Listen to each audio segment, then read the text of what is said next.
What is up, Internet world, and welcome back to Accelerate. My name is Mike, and the man behind the camera is Ian, and today we're bringing the 2023 Honda Accord Hybrid.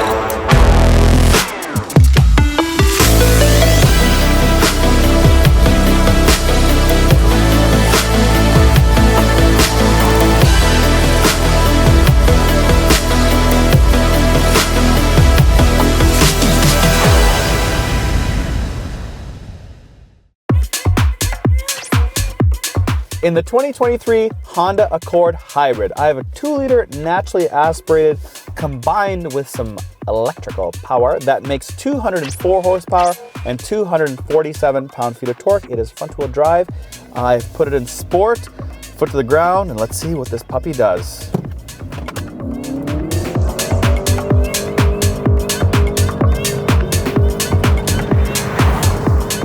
.21. Okay. All right, Accord. Maybe I'll turn the fan off. Maybe that makes a difference. Okay. Go. Better. 6.94. Way faster. Just the number 6 makes all the difference. So you can get the Honda Accord in 6 different trims. First 2 trims are gasoline only, and then the next 4 trims are hybrid. They start off with the LX with a starting price of about $27,000. Next you have the EX, then you have the Sport Hybrid, the EXL Hybrid, the Sport L Hybrid, and finally the Touring Hybrid, which is this. So welcome to the video, and we'll start off with the front. So to the front, we've got a lot of feedback about the styling of this new Honda Accord on our last video, and people didn't like it. It's too plain for them, but it gets rid of all the little chromey pieces that you don't really need. This one has an all black grille, which is awesome. No front camera, but cool headlights. I like the way they're sunken in, and I really do like this style, especially with this lower black front valence. Not a fan of this thing, though. To the side of the all new Honda Accord Hybrid. Now you might notice that this Accord is the first vehicle we have shot in 2023 that is not an SUV. Can you believe that everything we've done up to this point has been an SUV? And people are like, we need cars. 17 SUVs in a row is a bit crazy. So Accord, thank you for joining us in the studio today. You are now 3 inches longer, and your 3 inches happen back here. You get more rear room and more trunk room. You have an updated suspension. You have stiffer chassis. And some people call you really boring, but we are here today to maybe give you some love.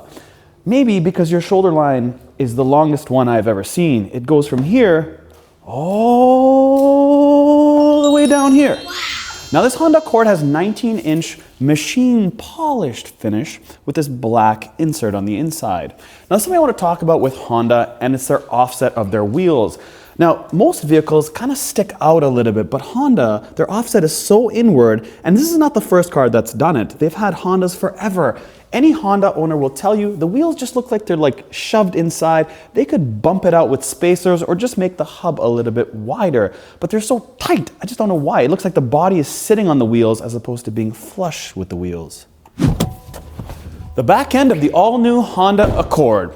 You can put 15 gallons of fuel in it, but take a look at this back end. Now it's horizontal and it goes all the way right to this really small Honda badge. And because this is a touring top dog, you get these extra blinkers here because normally you just have these guys. Now, it really looks to me like a Civic, to be honest. It says Accord on it. It's wider, it's more, older looking, but it's still a Civic in my mind. Let me know in the comments below what you guys think about this back end of this Accord. Just not really feeling it, if I'm being honest. But what I do like is the 473-liter trunk that you can easily fit 2 sets of clubs sideways. You can probably even get 4 in here. It is massive. It's the largest in its class, and that is thumbs up Honda. Front seat of the Honda Accord. Now, seat specifically is heated and ventilated, but there's something interesting about this seat. Now, I was just leaning over here and I noticed it made this like crunchy sound. And when I use diapers?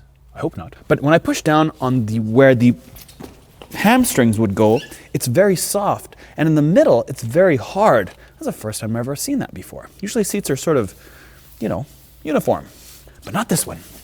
As far as the door panel goes, you have two automatic windows. They are only in the front. The back ones are manual. You have a bit of piano black trim around where all your buttons are. It does not have fold-in mirrors. It does, though, have 2 memory seat.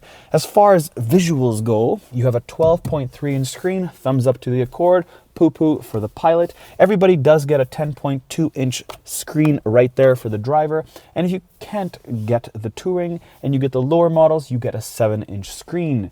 Now, I'm not forgetting about you, heads-up display. Now, I will tell you Honda is moving a little bit more upscale in terms of one thing, and that is their HVAC controls. It's very clean, and when I touch these little rotary buttons, they feel very premium. So, thumbs up Honda. As you can see with your eyes, they are classy. But what about your cell phone? What if you need to charge it? How do you do that? Well, the Honda Accord gives you 2 USB-Cs and it gives you a wireless charger in what I like to call the worst place in the world. It's right here. It's got a deep pocket. You can fit a bunch of stuff in, namely coins. So you see, I have to remove these coins in order to put my cell phone there to charge. And because there's space all around it, that is just designed for that. Now, in order to widen the cabin, they've actually narrowed the center console, and it's tapered right to the armrest. But that still does not mean you get small cup holders. They're fairly large, and they are in parallel to where I'm sitting. They're not perpendicular. The gear shifter's in a good spot. It makes it feel like I'm driving something fast. We can talk about that later. You have all your drive mode buttons down there, a battery button you can hit, and then your electromechanical parking brake, and then your brake hold right there. So now there's some premium cars out there. When it comes to the center console, they just don't have enough padding. Not the Honda Accord. This thing is very padded. It's very soft to your elbows, and I'm glad they paid attention to it. As far as room goes, did you guys see that? It actually locks right here. As far as room goes, here's the bottle of water. I will put it in and I can drop it down and it fits no problem. It does have a cigarette plug right there, so you can plug in an accessory if you were not going to use the USB-Cs up front. So that's it for storage. Now there's a volume knob on the steering wheel, but as far as the passenger goes or the driver knob, it's very small and it's on the left-hand side up here where the screen is. Now, I don't really mind this, but I guess you could argue that if it's on this side, the passenger could actually change the volume pretty easily. But really, it's never going to be the right situation for anybody because someone's going to complain about it, and really this is just a sort of a gray area. So if you guys like it on this side, I'll let you guys comment below and let us know. This Honda Accord has the ideal steering wheel. It's wrapped in really soft leather. It does have piano black in the right spaces and gives you all the buttons you need. On the left here, you have all your audio, and on the right here, you have all your vehicle settings in terms of keeping your lane and of course your adaptive cruise control. But one thing we get in Canada here is a heated steering wheel, which you do not get in the US. Hit this button, you have a heated steering wheel, and voila, your hands are nice and toasty. And if you do want to shift gears, you do have paddle shifters, which are there, but hey, who's going to use them in this thing? So let's take a dive into this 12.3-inch screen that the Pilot does not get, but thank God the Accord does. It also adds Google Assistant now, which is amazing. And as you know, Google is a monster, very easy to use, especially when you need to get somewhere fast and you can ask it whatever you want because it's connected to the worldwide internet. Now, the one bad thing about this Accord, though, is that it does not have Sirius XM. So if you're used to listening to Sirius XM, it doesn't have it, and that kind of blows, to be honest. But hey, you got Google. As far as usability of the screen, all the buttons are nice and big, very clear and easy to see. The touchscreen works perfectly. There's no lag, no complaints there. It has this button called Power Flow, and it shows you how the hybrid system is working, the current drive, the range, and of course, a little picture of a green battery. It does have these fixed 6 buttons that stay right here on the left-hand side, and on the bottom, it is where you can display your smartphone. In this specific case, it's Apple CarPlay. It is wireless, and this is how it looks on the 12.3-inch screen. Nice and wide, easy to use, and I love it.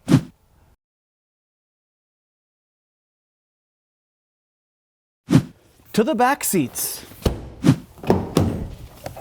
Whew, back seat. Honda Accord. A lot of room. Look, like pretty much a full head length of room. But headroom, it's kind of poopy. Just the design of it makes it a little bit difficult because it's sort of coupish a little bit. They're trying to make it smooth and soft and sexy. But as far as width and Space, I got a ton. This leather also feels decent. It feels like last year's leather. It doesn't seem like an upgrade there, but what is upgraded are these two USB-Cs in the back. I do have vents. I do have a space for some magazines in the back of the passenger seat.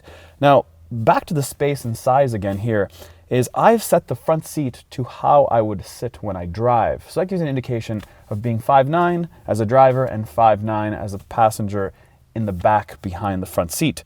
There's, again, a ton of room. There's a bit of piano black on the door. There's heated seats on the left and the right side. And everything else is pretty straightforward. I got 60-40 split. Again, my head just hit here and it kind of scared me a little bit there. When I pull this down, I do have 2 cup holders and voila. Because this is the Top God, you get 12 speakers. If you didn't get the Top Dog, you'd have 8 speakers. Hope that helps you.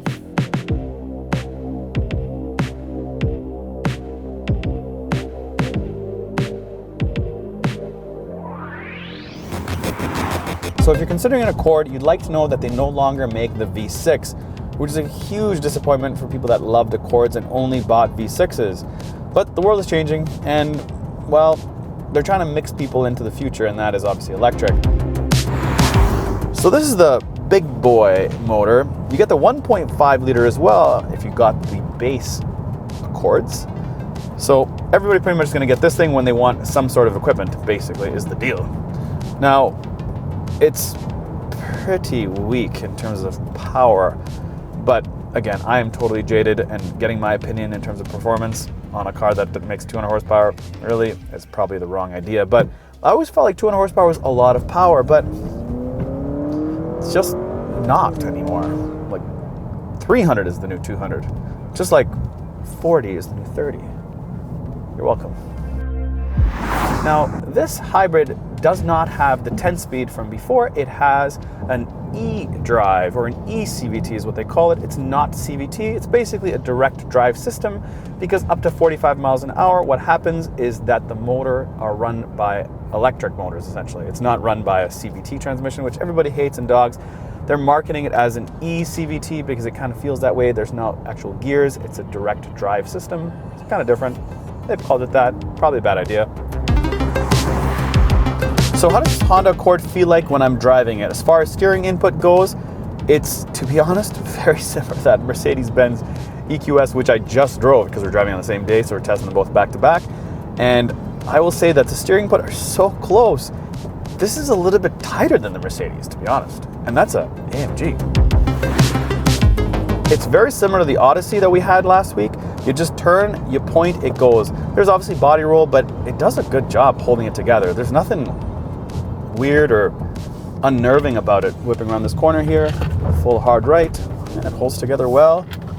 Going around this corner, yeah, it's good, it's good. And it's screaming at me like it's making a difference. This is a really good mix of gas and electric, and I foresee most cars in the future honestly wanting to be this way, but manufacturers are going to make all electric, which is crazy. You got to mix it up, and I feel like hybrids are the way, especially these newer type hybrids, where this specific one has 5 different regen modes, where if you're in stop and go traffic and you don't want to keep going, stopping and going, you can set the regen mode to max, which means as soon as I let go of the gas, it brakes, and it brakes pretty good. Like, this is like full out braking, and it's right in full regen mode, and you can set how light you want that to be. That is amazing, and I feel like that is to get people introduced to it. And you know, if you're stopping and going, and that's perfect. You'll be in all electric mode, no complaints. I like it. Now, if I was Honda, I would do things a little bit different. I would have ditched the 1.5, and I would make 2 hybrid versions. One for fuel misers and the other for performance, because then you have both sides. Why keep the 1.5 liter? It's a waste of time, because hybrid is the future. I know it's the present, but in my opinion, it's the future. I feel like still people are hesitant about electric. Hey, listen, people ask me all the time, like, how is it driving a Tesla? It's electric. And I'm like, well, there's no soul to it. You want to have some noise. And they're kind of stuck buying electric because the future is forcing us to. So I feel like Honda, you should just change it up and get rid of the 1.5 next year and keep this guy as like their like fuel miser, want to save the world hybrid, and then make one that makes like 340 horsepower. That would be sick. Okay, you don't have to make it all-wheel drive, but it would be better. But all in all, I'm happy you put the bigger screen in here and stiffed it to the Pilot, which has the tiny screen. And it's quiet in here, it's smooth, it looks refined for the most part. It's got all the buttons in the right spots. No complaints there. They're already selling a ton of them, so hey, you don't need my opinion to buy one. But the styling on the outside has definitely changed from the old stuff. So if the styling is what you like, and you need lots of space inside, obviously you need something reliable. Well, hello, anything you buy for the most part today is generally reliable, because most people don't even keep cars for 10 years anymore anyways. It's like 3 years and peace. So I hope you guys liked this review on this 2023 Honda Accord for the second time. Thanks for watching.